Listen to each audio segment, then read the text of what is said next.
This is the Kokomo Post Podcast. This is your number one source for all things Kokomo. Hey everyone, welcome to another episode of the Kokomo Post Podcast. I am Pam Downing here with my co-host Erin Larison. Hey, we are so glad to have you with us today, and I hope you've been following along. But if you haven't, we are excited to bring you this podcast in a new format, and we will introduce you to our guest today. But before we do, Erin, this new format, I have really enjoyed meeting Kokomo leaders and learning from them. That's my biggest takeaways are the things that I'm learning. Yep. What do you think? It's such a fun space where we get to bring in folks who, and we've said this for a long time, how do we elevate the stories of the people who are making Kokomo stronger, more vibrant? And how do we learn from them? How do we hear what their journey's been and then figure out how's that applicable to my life? And so from my own standpoint, how cool that we get to just sit down and learn from people on how do we continue being better? Yeah. Where has their journey taken them? And then hopefully for you guys who are listening or who are watching along, we hope you're taking away some valuable things, and also just hearing stories about the people in Kokomo who are working really, really hard, who are sacrificing their own time and their talent to make this place better. And we are lucky enough to have yet another one of them with us. This is Mr. JC Barnett. Thank you so much. It's a pleasure. Yeah, welcome. Welcome. Yeah. Well, I mean, give us your many things, but tell us a little bit. I want to know, who are you? How'd you get to Kokomo? How'd you fall in love with this place? And let's talk about kind of high level. Give me the Cliff Notes on JC Barnett. All right. So I'm JC Barnett III, by the way. Oh, yes. One of four. My son is the fourth. Oh, how cool. I always love knew that. that when I was a kid that I wanted to have kids, first of all, but a son who would be named after me. How cool. And my grandfather and my father, who I believe to be wonderful individuals. And so to just carry on that tradition and that strong name. Of course, born and raised in Kokomo. I'm 36 years old. I think Kokomo is an amazing place to grow a family, be active, be invested in the community, and into the lives of other people. So that's just what my everyday is all about. Just trying to grow and be a better individual and trying to help others achieve that very same thing. I love it. By putting forth my gifts. Yeah. I love it. And you have many of these gifts. So we actually got in contact with you. Pam and I have been working on a low-key project that we're hoping to roll out in the fall of this year. And it involves some local artists. It involves telling some stories about Kokomo. It's really Pam's baby. And we did kind of a call out and just said, hey, who are some fabulous local artists? And your name came up again and again and again. And I am somebody who I don't believe in coincidences. I don't. And so I was I just knew, there was a gut feeling somewhere. I was like, that's the first one. And I just cold called you hey, JC, I don't know if you don't know me at all, but here's this thing we want to do. We want you to come help us. And we met and had lunch, and I was just like, that guy's awesome. Yeah. Let's talk more about the things that you love to do. Okay. We mentioned art. And take this wherever you want to take it to. I love to know more about your art. I'd love to know more about basketball. That's a newer thing that I just learned about you recently. Yeah. I want to hear about family. I know from our lunch and from our interaction just this morning that family is important to you. Yes. So maybe let's start with those three things. Okay. Yeah. Whichever one you want to hit on is what we want to hear about. Well, first and foremost, I would love to take the opportunity to let people know how huge my faith is. Yeah. If it were not my faith in Jesus Christ, I wouldn't have a family. I wouldn't have the gifts that I have to be able to do what I do on a daily basis. So he comes first and foremost. Okay. And then my family. I have a wife and 4 kids. Okay. You guys are literally the cutest family I've ever seen. I don't know if it's possible to have a crush on a whole family, but 100% I do. We are so blessed. But my wife, Brenda, I'll start from top to bottom. My wife, Brenda, Solomon, JC, Jovi, and Ava. age ranges from 13 to 2. Okay. So the household is very interesting right now. Yep. Yes. Very busy. And it's absolutely a pleasure and a joy to be a part of every single day. It's hard to think about what the future looks like as they grow. Yep. Yeah. That's a challenge every day because you see them taking steps that is like, how are you doing this already? Wow. Yeah. But so proud to be a father, so proud to be a husband, and just being able to interact with my family on a daily basis like that and be involved with them. So basketball, which is a passion of mine, has been since a very young kid. I've always been short, small in stature, right?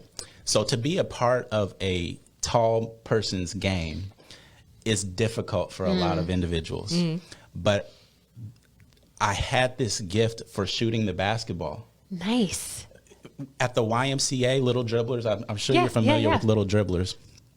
I was shooting from distances and getting reactions from people that I just always thought was very cool. Like, That's you're making awesome. shots from there, you're doing this, you're doing that, you're handling the basketball this certain way. And I'm like, yes, I can do this. I can be a part of this game just as much as anybody else. Love it. So as time went on, I excelled in middle school basketball.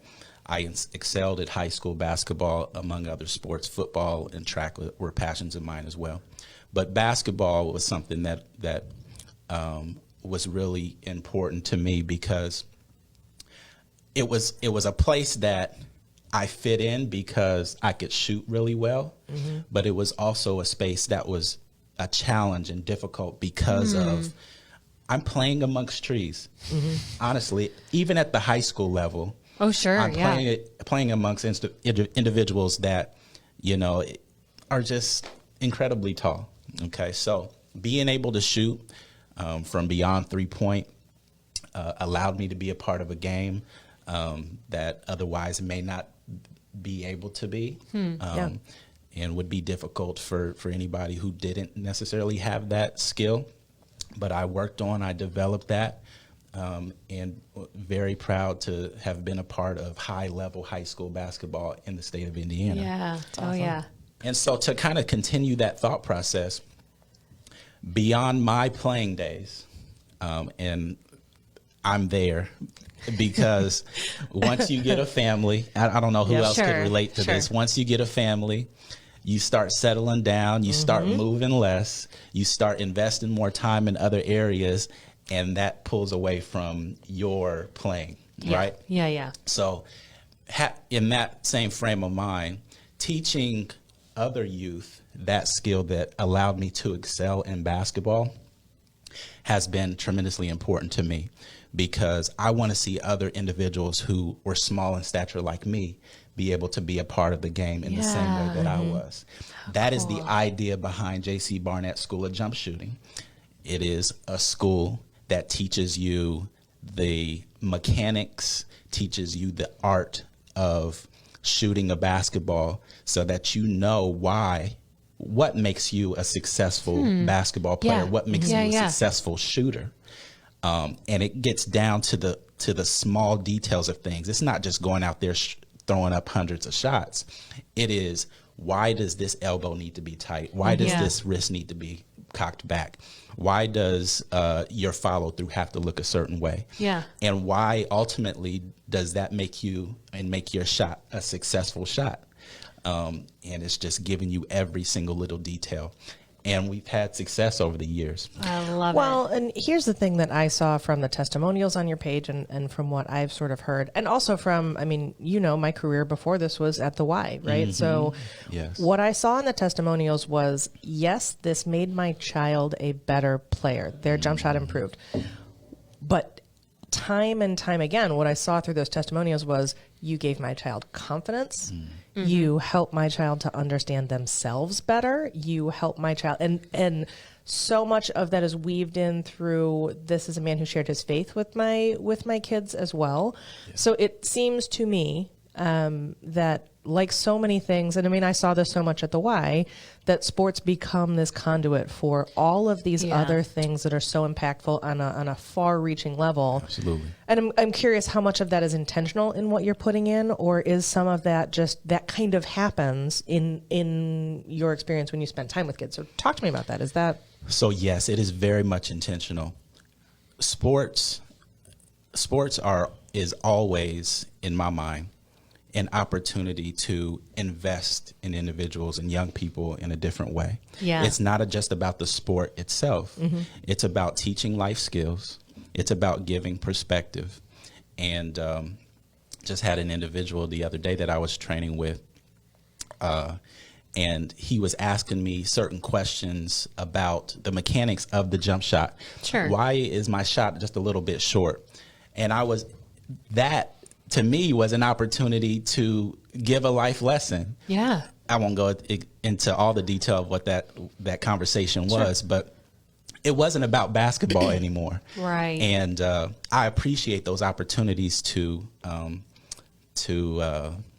communicate that with young people. Yeah. Because the earlier they get it, the better they can move along and progress in their lives and as well as in their basketball game. So I'm thankful for those opportunities. Yeah. For sure. I'm so curious, when did you realize that sort of those two things were married together? Mm-hmm. When did you realize that, you sort of had this passion for both? It sounds like mentoring development at the same time as working through mechanics, right?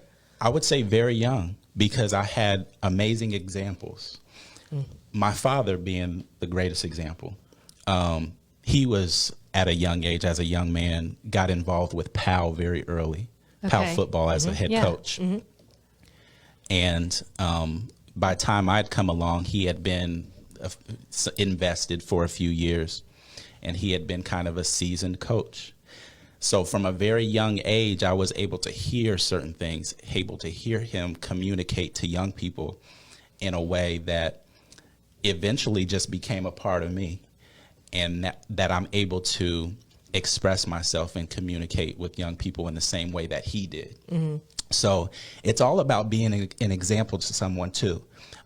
What I hope comes from this experience as a personal trainer, as a basketball coach, is not only to invest and make an impact the way that I am right now, but for all of the young people that I encounter in my time frame, what does it look like for them going and doing the same for other young individuals? Yeah. Mm-hmm. That's the ripple effect. Yes. Yeah.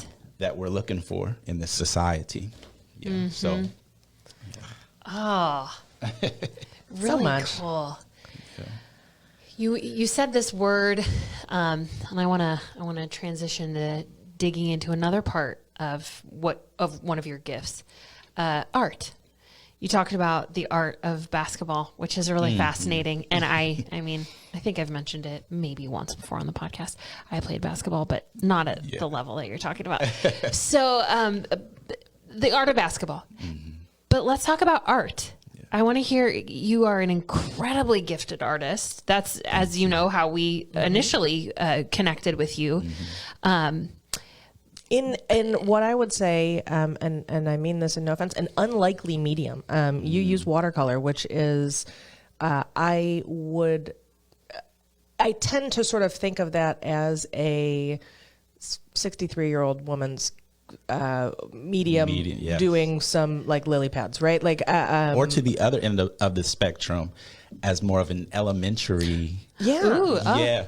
Sure. Yeah. Somebody has expressed that to me before. Yeah. And so I'm, how did you get started in this? Has art always been part of your life? I have to know about this. Also, reminder later, I need to know about your hats, by the way. Okay. So, so we'll table the hats because I want to know about art. There's so many things I want to know. Yes. So art has been a part of my life a very long time. And to the surprise of a lot of people, because it's not been until recently that I've really been putting my art out on display for people to see, and especially on social media. Over the years, you could probably go back and say here and there, he's kind of posted some things that he's done. but to the scale that it has been within the last year or two, not anywhere near. So they were like, I didn't have any idea you could paint. I didn't have any idea you could draw. But this has been in the making. These skills have been developing. I've been painting for probably a little more than 11 years now. Wow. And so now, I'm kind of seeing the fruits of that time I've spent and invested in the dark. Yeah. It's now able to be seen and come to the light for myself and for a lot of other people. Well, how did that happen? I want to know when did you pick up that paintbrush for the first time? Because you weren't 9, right? You were young older. Adult. Yeah. So I've been drawing a long time, since I was a young kid. And drawing has laid the groundwork for what I've been able to do as a painter.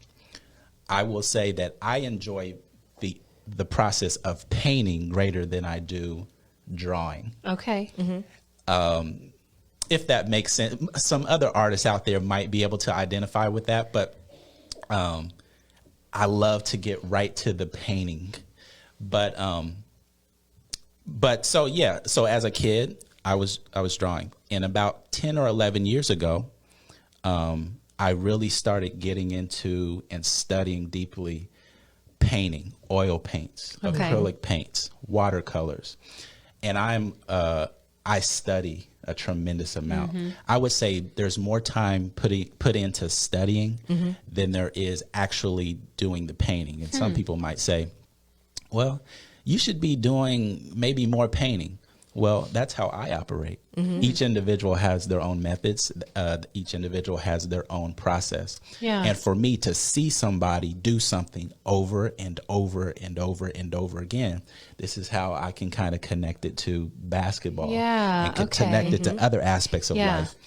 You watch enough, what you're able to imitate somebody do becomes your own and becomes and develops into your own gift. So I'm able to watch hours and hours of somebody doing something and then able to go to a piece of paper and lay down the same brushstroke because I've seen them do that enough. Yeah. I can make that brushstroke my own. That's amazing.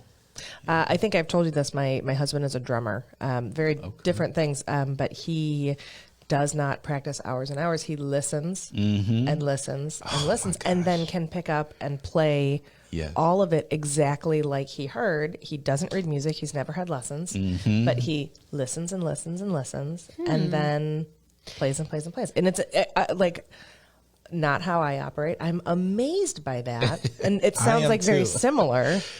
It is very similar, but I don't put myself in that category. That is a special breed of individual. Oh, I don't know. I think you might be selling yourself short, but okay.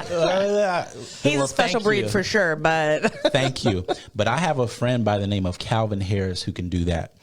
He plays the piano amongst other instruments, very musically gifted and inclined. But what he can do is listen to a song, listen to a gospel song or any kind of music, and he'll go over to a piano and go, doom, doom, doom. Oh, wow. Doom, Yeah, doom, and then just start playing that piece. Amazing. And it is absolutely amazing. That really is a rare, that's rare that someone can do that. Gifted. Okay. I loved hearing about art, and I've loved learning that it's recent because I was imagining, and I'm so glad that you explained. And this is a very general stereotype, but a lot of times kids or adults who are really involved in athletics aren't necessarily involved in the arts, and vice versa. Yeah. You kind of find a lane in high school and you stay in it. Yeah. And so to know you're a 3-sport athlete, it's unusual in a really cool way that you are also this gifted artist. And it sounds like this is a skill that you've worked and developed and learned and grown. But I didn't know it wasn't only till recently that you really kind of put it out there and shared. How cool. Yes. Well, and I'm curious. Talk to us about your subject material, right? Because from what you post, it's varied. It seems to me from people you know to people you have never met to folks that are, in some cases, somewhat fictionalized. Right? We've talked about some of those stories. So that's a great question. Yeah. It's not lily pads. Yes. Talk to us about your subjects. Yeah. Although I love. It might be lily pads. We don't know. The more we learn about JC, there's probably a collection of lily pads somewhere. I love nature. Okay. Probably, and this will be interesting to you, probably the greatest thing I love to paint are flowers. Okay. Oh. Flowers are so unique. Every petal, every color within the flower petal itself is something that fascinates me and that I truly enjoy laying down with a brush to the paper or canvas. Cool. So it's been an interesting progression for me as far as painting and the subject matter. Prior to this series, which I'll get into in a second, I had never thought of myself as a portrait artist. Okay. And now that's probably anybody who has viewed my work, probably what they considered me more than anything else is a portrait artist because it was a thing that initially I didn't have as much confidence in, that I wanted to be so good at. I just invested so much time and effort into doing portrait after portrait after portrait. Now it's almost like it's nothing to just sit down and do a portrait. Interesting. And so now I am a portrait artist because that was a passion. I wanted to be good at it, and I've developed those skills. I feel like I'm hearing sort of this common theme in your life that is like there is a place I want to go, a goal that I am looking to achieve, whether that is art or whether that is basketball or jump shooting, and it is like repetition, hard work, discipline is like that is what is going to get me to that spot, regardless of whether, and we have this conversation often as to whether people seem to value raw talent above hard work, right? And we would probably argue that it should be the opposite, right? That there is reverence given to people who are just naturally gifted in places. Sure. However, that hard work, the discipline, the showing up day after day after day, that like that's where the magic is. That's the stuff that I want to be like, yes, keep doing that. Yes. Are you able to look this up for me? Maybe you're not. Look up quote by Kevin Durant: "Hard work beats talent when talent fails to work hard." I think a lot of people do put raw talent above hard work. Yes. But for individuals like me, who never stop, who never wants to have anybody get ahead of them in a sense. Sure. And I think my stature plays, that small man syndrome has played a lot into that. I have to work harder than the next person. Yeah. I have to do that because I don't have the physical talents or attributes that you had. So I have to work harder than you.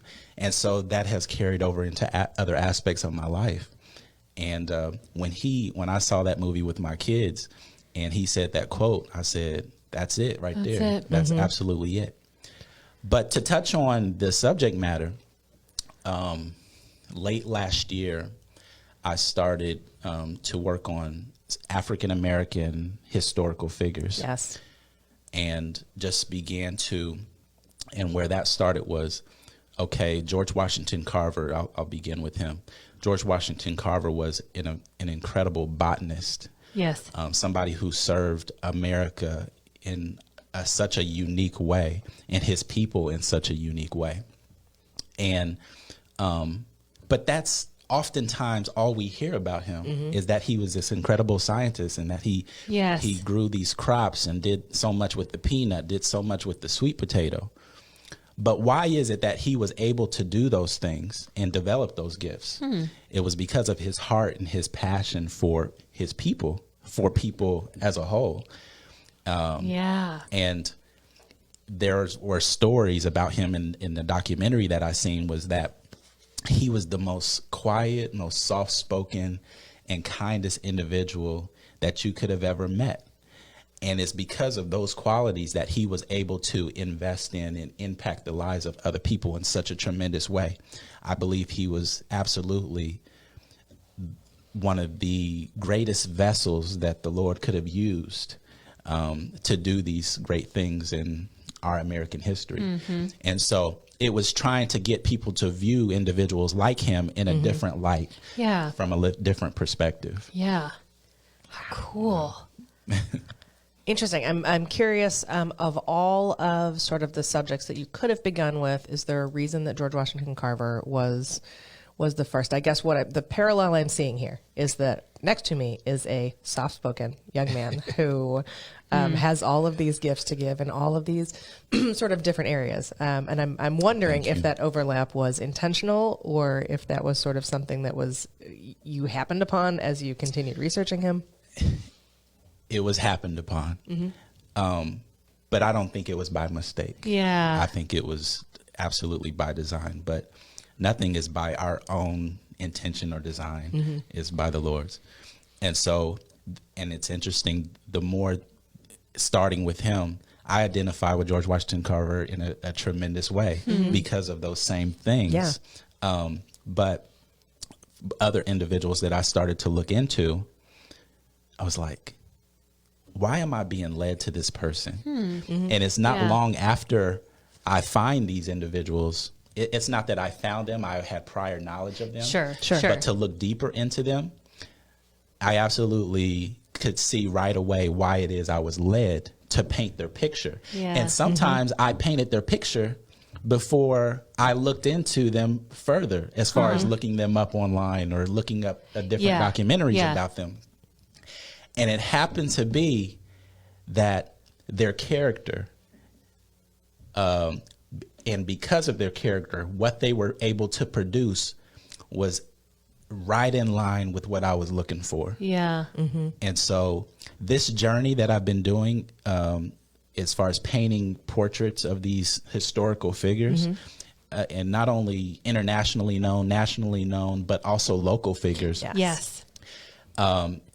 They've been people that should be recognized and should have long been recognized because of their character. And so I'm happy to bring light to individuals like that. I love it. And continue that work. Yeah. And so now, where is that work going? I know it is, for you, but I know you also have some partnerships. So where is that work ultimately destined for? Well, I won't bust the door wide open on any project. That's okay.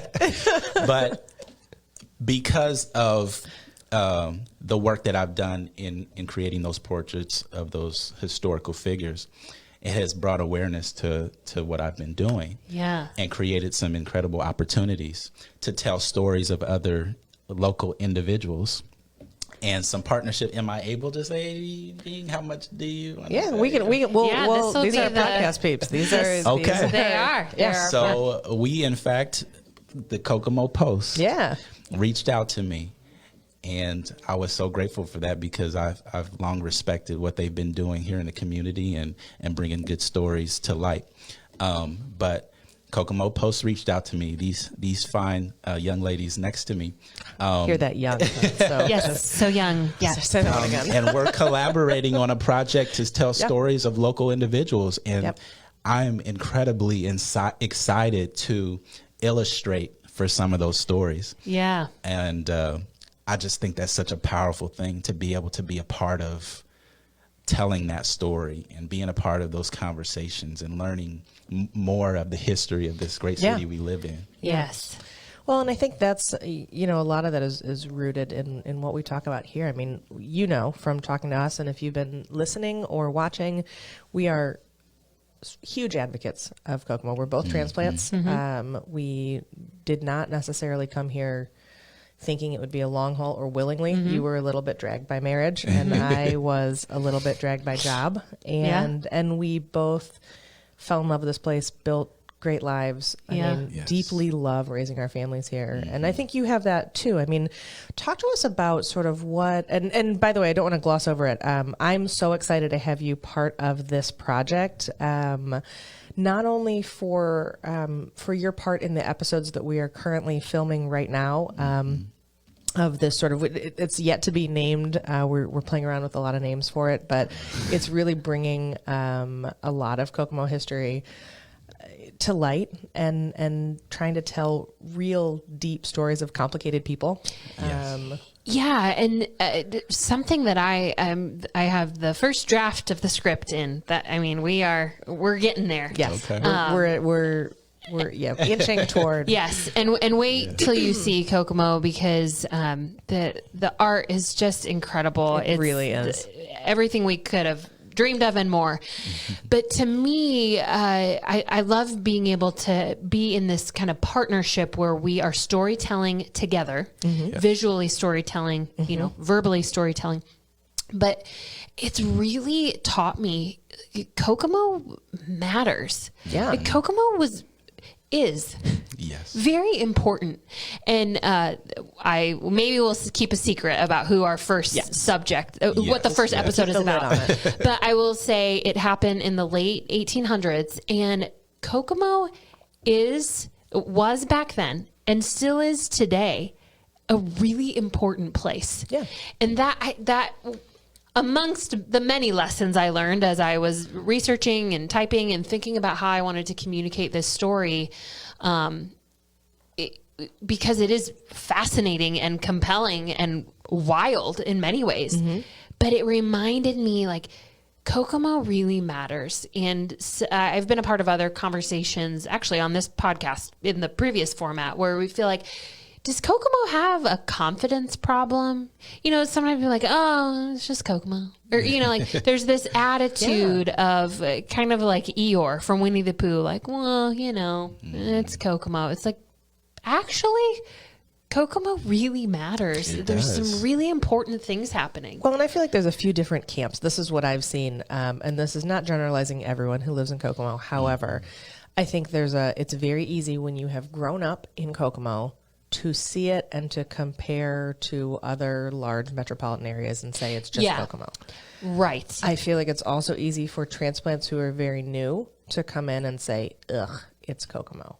And then there's this third camp of folks who have sort of grown up here or been here, gotten involved, learned more, leaned in, listened, and then people become, wild supporters of sort of this town and its growth and fighting to make it better. Yes. Right.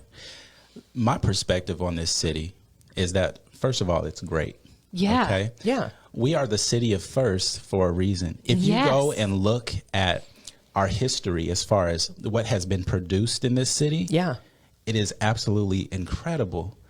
And that should not be taken lightly. That should be something that we should be so proud of, especially as individuals who were born and raised in this place. Right. But I'm very much in the mind frame of this place contains nearly 60,000 people. Okay.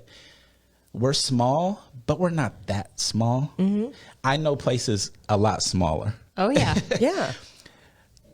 I often hear people talk of feeling like they need to move somewhere else to make an impact. Right. Yeah. There is plenty of opportunity to make an impact right here. And so I don't understand that thinking. However, all I can do is try to walk the path that it is intended for me. Yeah.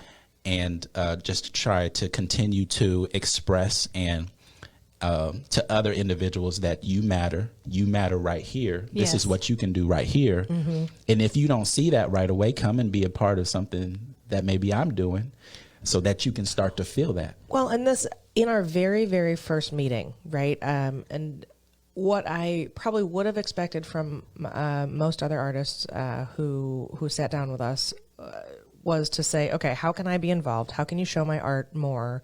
How can I make sure I get credit for this? And how many times can I get in front of your audience, right? Those would be completely fine questions.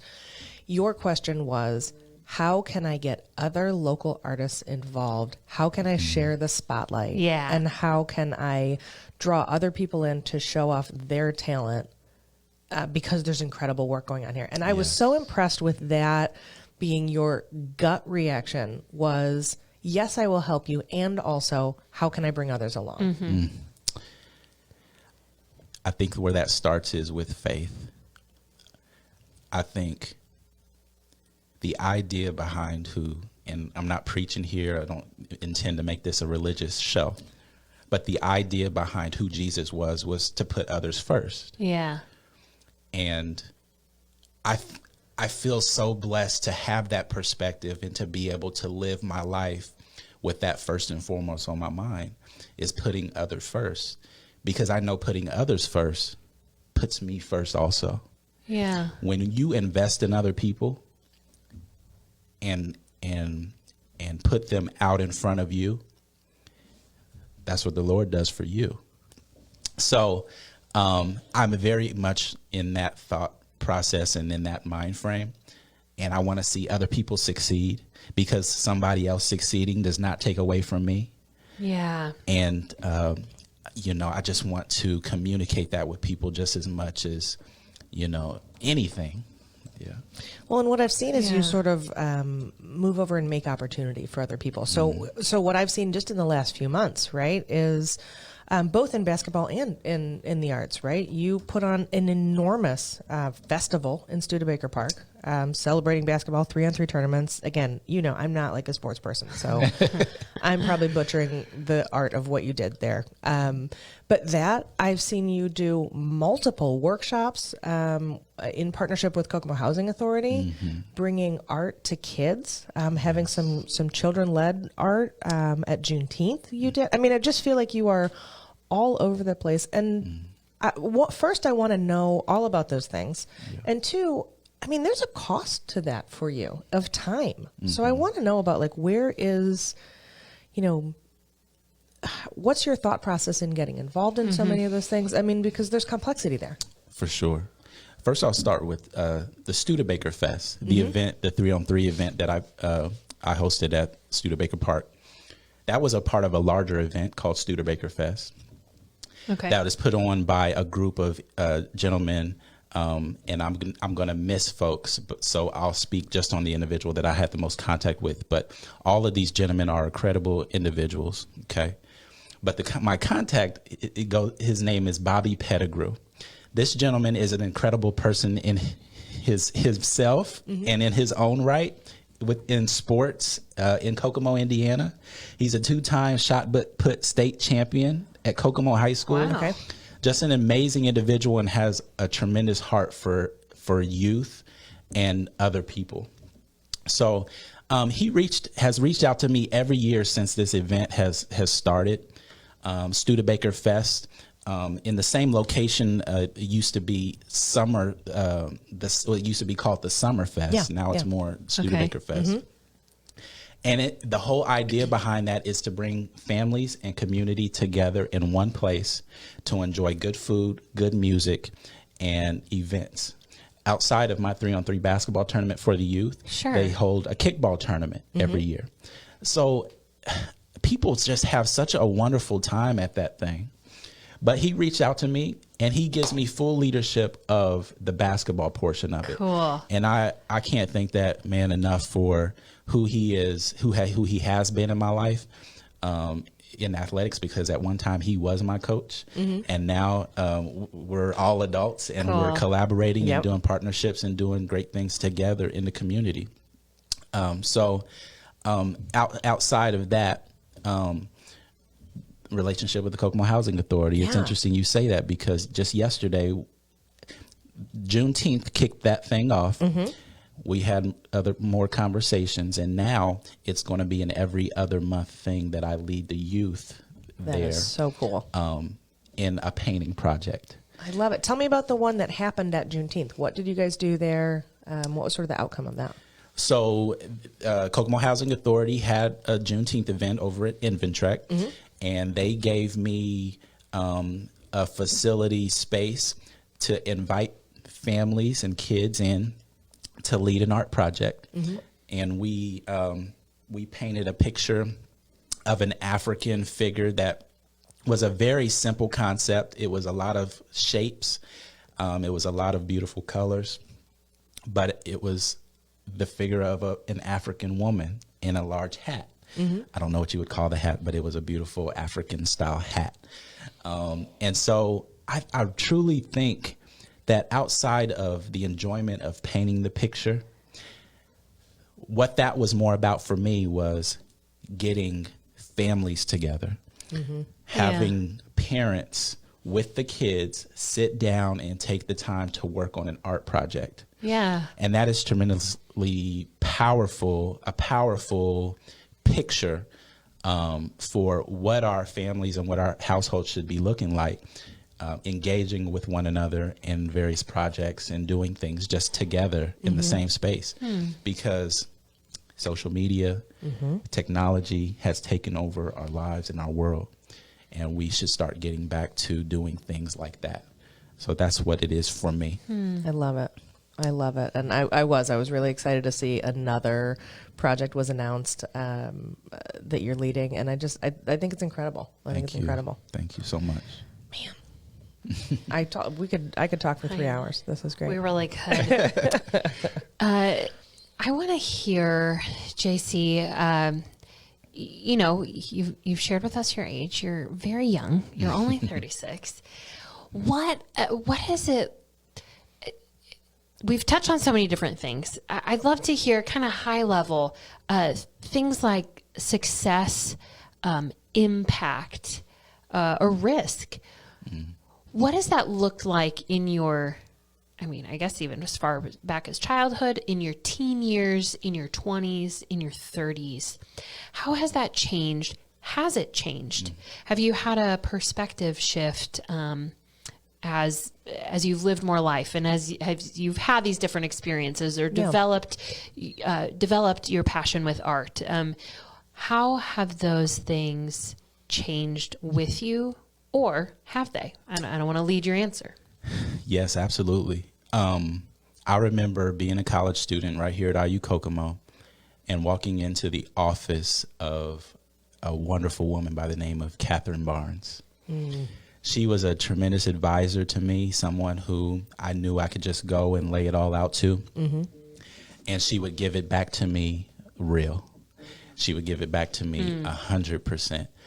And one day, often I went into her office and would say the same thing. And her response would always be the same thing. I would always say, Kathy, I just want to do something where I can make money. I can make money at. I knew I had this business mind. I knew I just wanted to make money, a tremendous amount of money, okay? And she would always say, JC, anybody can make money. You're going to make money. But what do you love to do? At that point in time in my life is when I started coaching. Around 2005 is when I started coaching. That is where I understood that I had that same passion for developing youth that my father had when I was a kid. Yeah. I started to understand what my gifts and my skills were and how I could communicate with young people. And I started putting them into action. Okay, so fast forward where I'm at this stage in my life. The money is coming. There is a monetary aspect to what I do as a business-minded person. But that is not the focus and that is not the goal. The goal is to impact the lives of young people and give them a perspective that allows them to progress and succeed in their lives differently than what it might have looked like for when I was a young kid. Of course, I always had those great examples there. But all of us have a mind of our own. And we start to think certain ways. And we start to think at some point in our lives, I just want money. I just want money. I just want money. Well, as Kathy Barnes said, the money's going to come. But what do you love to do? And the way that I've been able to put those two things together is create a business, offer a service, which of course brings the monetary aspect to it. And then, but even greater than that is being able to impact young people and give them tools and gifts that allow them to move forward and maybe do the same thing in their own life. So that is how my perspective has changed over the years. Yeah. And I'm so thankful and grateful for people who gave it to me real, because otherwise I might have continued on in that same mind frame and I would not have been as successful. And the success is not about the money. It's about people first. Yeah. I love it. I had a great mentor at the Y, and he said always, he just said, let your North Star be that people will always matter more than money.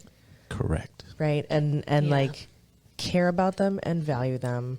And like that, I mean, it's so unbelievably simple and unbelievably true. People will always matter more. Yes. And I love that. I love that. So then if you were talking to someone, and as we kind of land the plane here, I have a couple more questions, but if you were talking to someone who said, okay, JC, I'm listening to your story. I'm looking at all of these ways that you're pouring into people and into the community, and I'm just one person. I don't know, where do I start? What do I do? What's some practical, tangible advice you can give to someone who says, okay, I want to make a step toward something else, toward people. What do I do? I would say first and foremost is to start developing a mind frame of people come first. Other people come first. Yeah.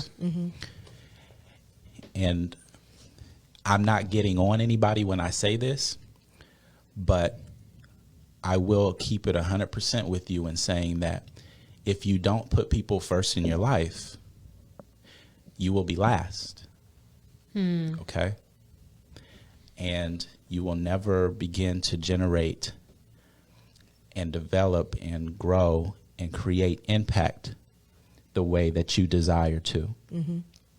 So people are first and foremost, and we just did a whole part about that, but people are first and foremost. But then to not just sit on your thoughts, to actually develop relationships, to move and act on those thoughts. Yeah.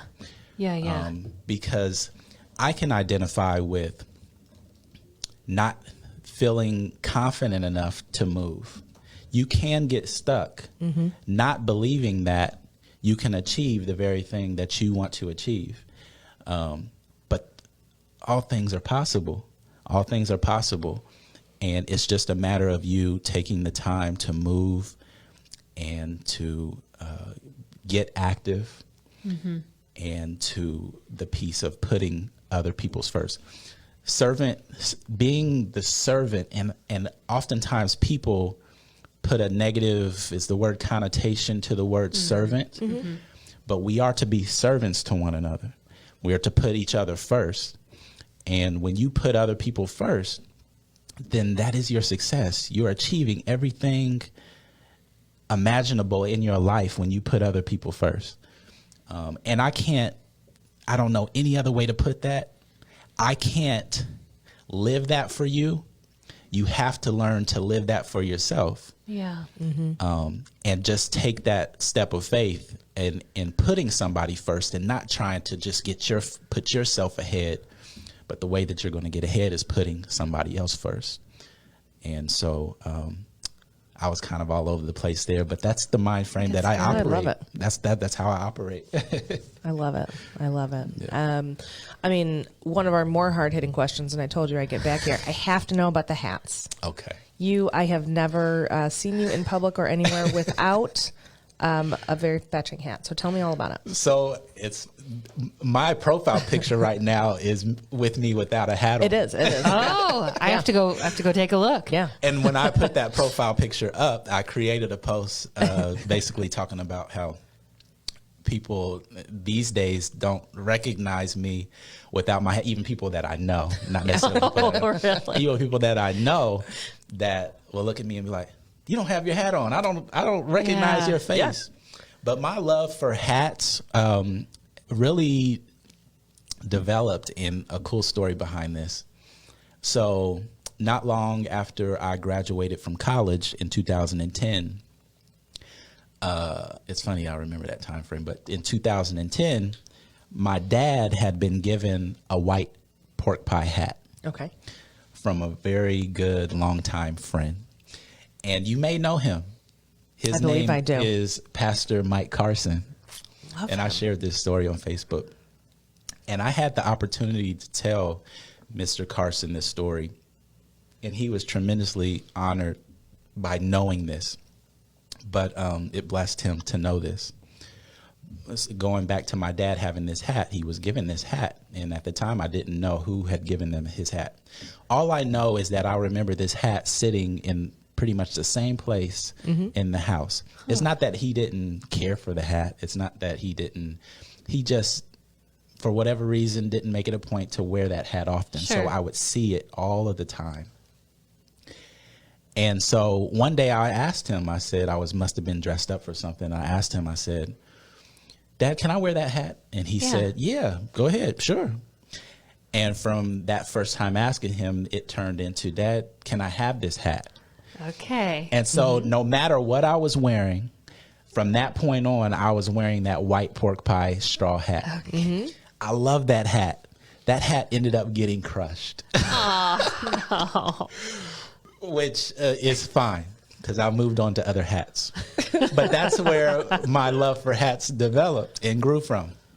So from that, the years to come, I just started wearing a hat, keeping a hat on my head.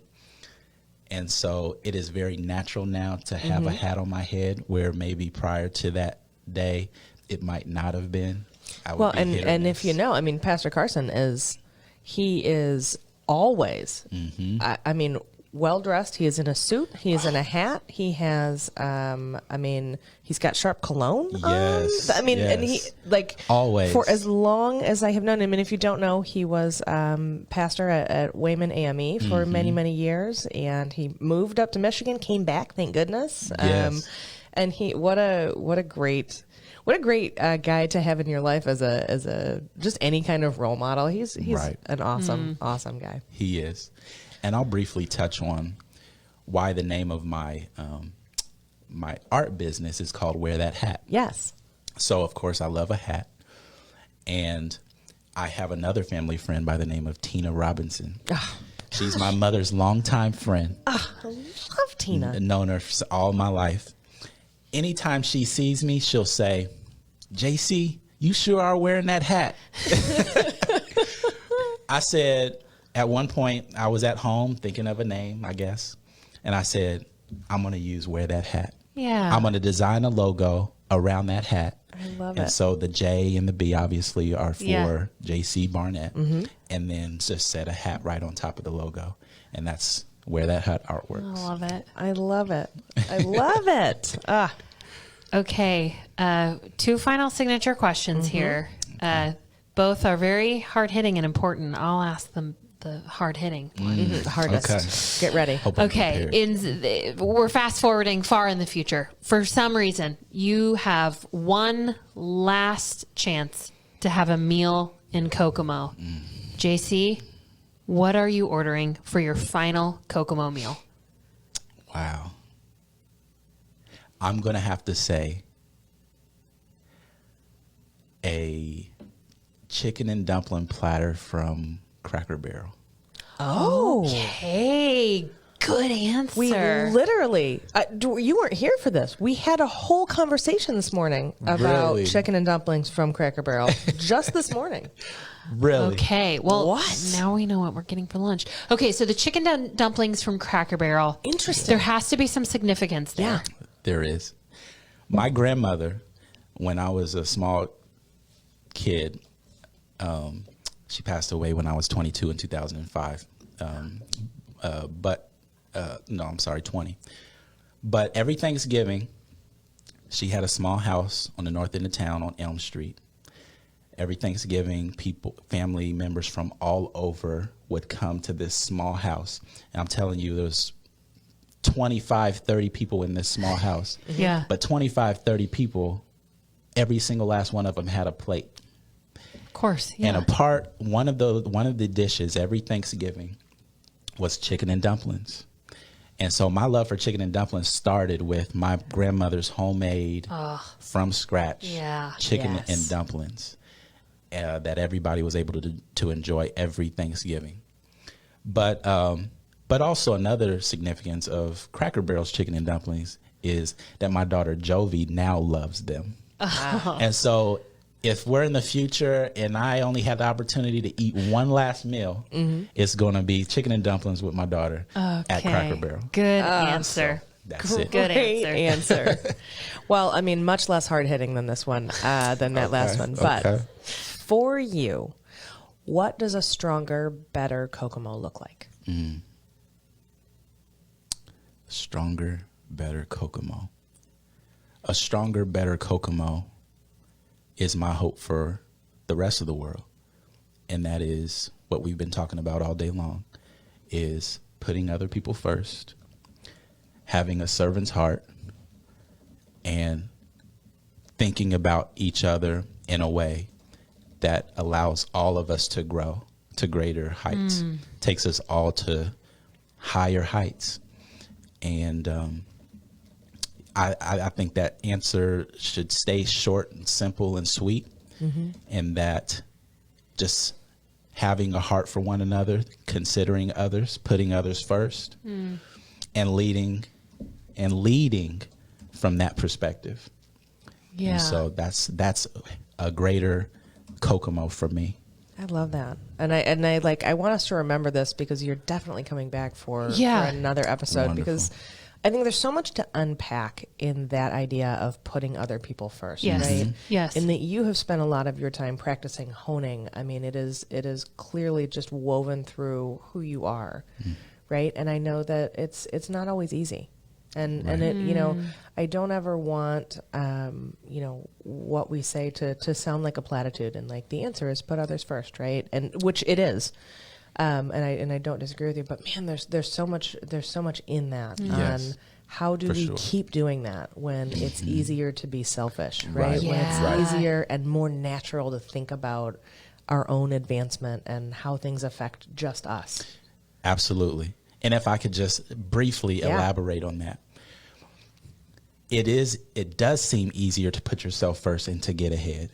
But when you start seeing the fruits of, when you start seeing the fruits of putting other people first, that is where, despite how hard it is to consider and put somebody before you, what keeps and drives you to keep doing that when you see the fruits of it.